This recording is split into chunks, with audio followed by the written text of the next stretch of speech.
అన్న ఏదైతే స్కీమ్ లో వాళ్ళు ఇచ్చిన కొన్ని స్కీమ్స్ ఉన్నాయో, అవును, మహిళలకై ఉచిత బస్సు అన్నారు. అవును, అది దాని మీద ఏ అభిప్రాయం అసలు?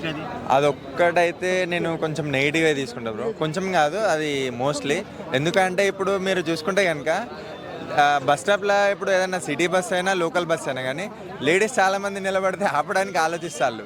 ఎందుకంటే దానివల్ల మేల్ ఇప్పుడు మగవాళ్ళు పోతారు, ఆడవాళ్ళు పోతారు. బట్ ఇప్పుడు ఎప్పుడైతే ఇది ఫ్రీ పథకం పెట్టడం వల్ల మొత్తము ఒక 80% అనేది లేడీస్ అసలు చిన్న చిన్న వాటికి కూడా, అవసరం లేని వాటికి కూడా బస్ ఎక్కిస్తున్నారు. అదొక్కటి కొంచెం రాంగ్. దానివల్ల ఏమవుతుందంటే మగవాళ్ళకి ఇప్పుడు జాబ్స్ వెళ్ళే వాళ్ళకి కానీ ఏదైనా డిస్టెన్స్లో వెళ్ళే వాళ్ళకి, ఇప్పుడు ఫర్ సపోజ్ నేనే రీసెంట్గా ఇక్కడ నుండి కరీంనగర్కి నేను ట్రావెల్ చేశాను. ఎక్స్ప్రెస్ ఉండడం వల్ల ఎక్స్ప్రెస్ బస్సు ఫ్రీ లేడీస్కి. బట్ ఏంటంటే దాంట్లో ఒక 80 to 85% మొత్తం లేడీసే కూర్చున్నారు. ఒక 20 to 30 మెంబర్స్ మేము నిల్చోవాలి రావాల్సి వచ్చింది. 4 hours జర్నీ నిల్చొని చేసినాం. మేము డబ్బులు కట్టి నిల్చున్నాము, వాళ్ళు ఫ్రీగా కూర్చున్నారు. దానివల్ల ఏమవుతుందంటే వాళ్ళు చిన్న చిన్న వాటికి కూడా ఏదైనా అకేషనల్ అవసరం ఉన్నా లేకున్నా, ఇన్ కేస్ సరే వాళ్ళ పర్సనల్ ఉంటే నో ప్రాబ్లం. బట్ ఏంటంటే మోస్ట్ ఆఫ్ ది థింగ్ ఏంటంటే వాళ్ళు అవసరం లేని ట్రావెల్స్ చేస్తున్నారు అని అయితే నా ఒపీనియన్. బట్ అది ఖచ్చితంగా అదొక్క పాయింట్ అయితే నాకు నచ్చలేదు బ్రో. అది తీసేయడము, దాని ప్లేస్లో ఏదైనా ఆల్టర్నేటివ్ చేస్తే కనుక బాగుంటుంది.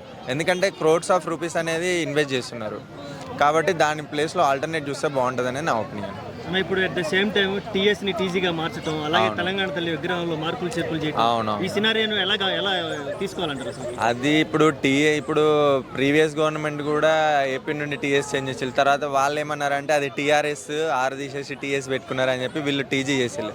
బట్ అది టీఎస్ అయినా టీజీ అయినా వాళ్ళు అట్లా చేంజ్ చేయడం వల్ల ఏంటంటే కొంతమంది పర్సన్కి అది ఎఫెక్ట్ చూపిస్తుంది. బట్ ఇప్పుడు ఏంటంటే వాళ్ళు ఒక రూల్ అది టీజీ అని చేంజ్ చేయకముందే వాళ్ళు ఒక ఇన్ఫర్మేషన్ ఏమి ఇచ్చారంటే మీరు టీఎస్ది చేంజ్ చేసుకోవాల్సిన అవసరం లేదు, దాన్ని అట్లనే ఉంచండి. ఐడియల్గా కొత్త రిలీజ్ చేసే వాటికి మాత్రమే టీజీ అనేది అప్రూవ్ అవుతుంది అని చెప్పేసి ఒక పాయింట్ ఇచ్చారు.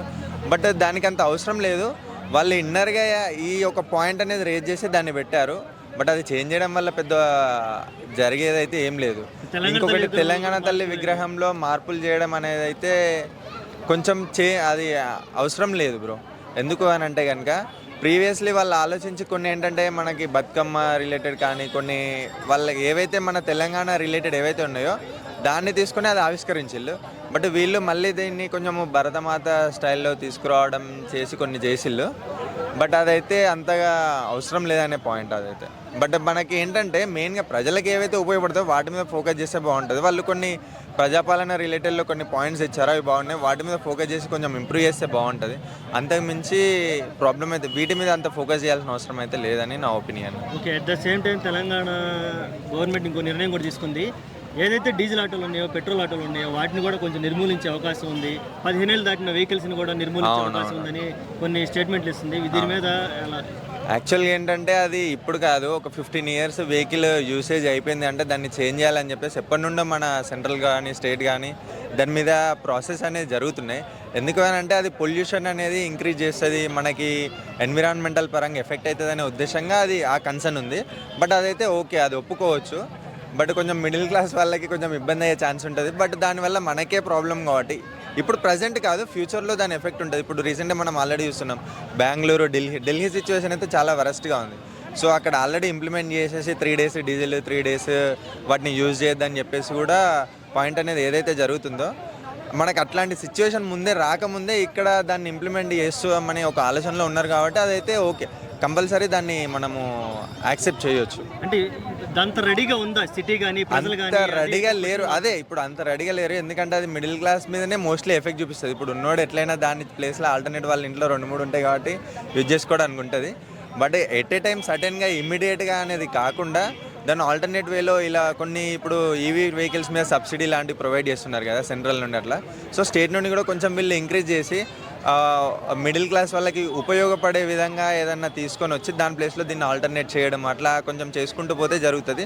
బట్ ఇమీడియట్గా అయితే అది ఎఫెక్ట్ అనేది కొంచెము ఏమంటారు అంత ఈజీగా వెళ్ళే ఛాన్స్ అయితే లేదు.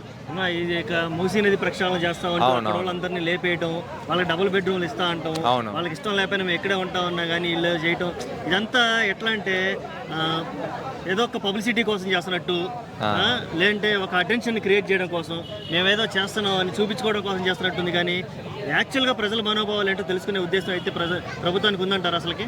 లేదు, కంపల్సరీ ఉందండి. ఇంకొకటి ఏంటంటే అది మూసీ ప్రక్షాళన ఏదైతే ఉందో అది ఎప్పటి నుండో పాయింట్ రేజ్ చేసి వచ్చారు. బట్ వీళ్ళు ఇప్పుడు రేవంత్ రెడ్డి గారు ఏం చేస్తున్నారంటే దాని మీద కంపల్సరీ మనం 100% ఫోకస్ చేయాలని చెప్పేసి ఇప్పుడు బడ్జెట్ రిలేటెడ్లో కూడా దానికి సర్టెన్ అమౌంట్ అనేది కేటాయించాలని చెప్పేసి ఆల్రెడీ మనకి ఇన్ఫర్మేషన్ ఉంది.